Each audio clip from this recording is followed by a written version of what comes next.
इस वक्त बिहार के भोजपुर में भरत भूषण इनकाउंटर की चर्चा हर तरफ हो रही है। लेकिन क्या आपने कभी सोचा है कि भारत में पहला पुलिस इनकाउंटर कब हुआ था? किस अपराधी को सबसे पहले पुलिस ने इनकाउंटर में मार गिराया था? और आखिर कैसे शुरू हुई देश में इनकाउंटर की कहानी? आइए जानते हैं इस खास रिपोर्ट में। जब भी किसी बड़े अपराधी के खात्मे की बात होती है तो सबसे पहले इनकाउंटर शब्द चर्चा में आ जाता है। बिहार के भोजपुर में भरत भूषण के इनकाउंटर के बाद एक बार फिर यही सवाल उठ रहा है कि आखिर भारत में पहला इनकाउंटर कब हुआ था और इसकी शुरुआत कैसे हुई। इसके लिए हमें करीब 4 दशक पीछे जाना होगा। साल 1980 के दशक में मुंबई, जिसे तब बंबई कहा जाता था, अपराध की गिरफ्त में था।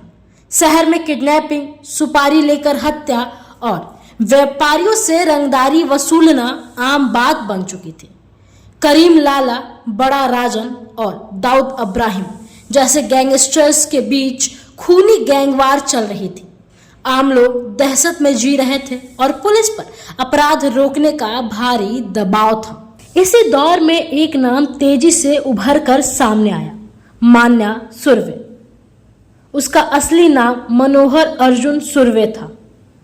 कहा जाता है कि वह पढ़ाई में काफी तेज था, लेकिन हालात और गलत संगत ने उसे अपराध की दुनिया में ढकेल दिया। साल 1969 में हत्या के एक मामले में उसे उम्र कैद की सजा हुई और यरवदा जेल भेजा गया। लेकिन जेल में भी उसका आतंक कम नहीं हुआ। बाद में वह अस्पताल से फरार होकर फिर मुंबई लौट आया और अपना गैंग बना लिया। मुंबई लौटने के बाद मान्या सुर्वे का आतंक लगातार बढ़ता गया। पुलिस के लिए उसे पकड़ना बड़ी चुनौती बन गया था। हालात ऐसे हो गए कि मुंबई पुलिस ने पहली बार एक विशेष इनकाउंटर स्क्वाड बनाई।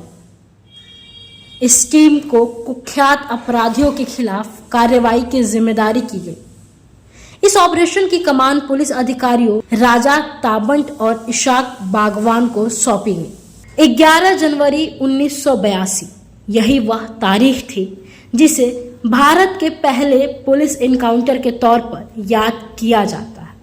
पुलिस को गुप्त सूचना मिली कि मान्या सुर्वे मुंबई के वडाला स्थित अंबेडकर कॉलेज के पास आने वाला है। सूचना मिलते ही पुलिस 18 पुलिस कर्मियों की टीम ने पूरे इलाके को घेर लिया।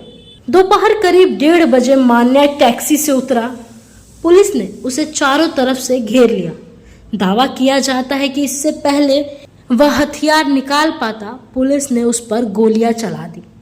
गंभीर रूप से घायल मान्या को अस्पताल ले जाया गया, लेकिन रास्ते में ही उसकी मौत हो गई। इसी घटना को भारत का पहला पुलिस एनकाउंटर माना जाता है। हालांकि समय के साथ एनकाउंटर को लेकर कई सवाल भी उठे। कई मामलों में पुलिस कार्रवाई को लेकर अदालतों में सुनवाई हुई और फर्जी एनकाउंटर के आरोप भी लगे। इसके बाद अदालतों ने ऐसे मामले में विस्तृत दिशा निर्देश जारी किए ताकि हर पुलिस मुठभेड़ की निष्पक्ष जांच हो सके। बिहार में भरत भूषण इनकाउंटर की चर्चा के बीच देश के पहले इनकाउंटर का इतिहास एक बार फिर सुर्खियों में है। हालांकि हर इनकाउंटर की वैधता उसके तथ्यों और जांच पर निर्भर करती है, इसलिए किसी भी पुलिस मुठभेड़ का अंतिम सच न्यायिक और कानूनी प्रक्रिया के बाद ही सामने आता है।